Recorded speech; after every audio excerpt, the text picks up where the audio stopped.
Hey everybody, Rick Needham handicapping thoroughbred racing from Venerable Philadelphia Park, Bensalem, PA. It's Monday afternoon, December the 6th, and this is my DayAtTheTrack.com race of the day.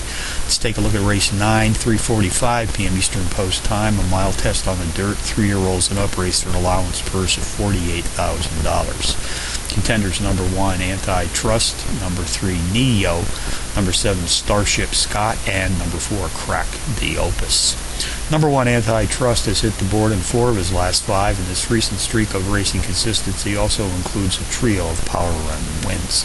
Jockey Jose Ferrer was in his irons in that last win 33 days ago here at Philly Park, which produced a positive 115% return on investment in the process. Ferrer is back this afternoon for his second ride, gunning for back-to-back circle trips.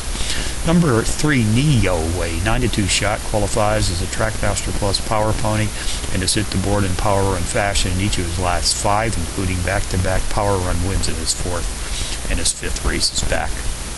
Race 9 summary: number 1, Antitrust, tops the contenders list, which also includes number 3, Neo, number 7, Starship Scott, and number 4, Crack the Opus, 1374 in the 9th from Philly Park.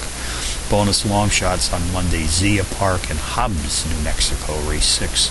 Number 5, Miranda's Legend, a 10-1 bomb, drops in class by 10 units. The overall speed leader in this allowance field, sprinting at today's distance of 6 furlongs on the dirt.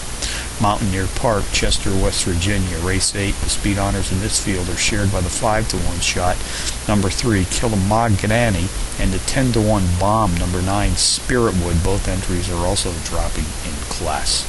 So from Philly Park on a Monday afternoon, Rick Needham for DayAtTheTrack.com, reminding you as always to please bet with your head, not over.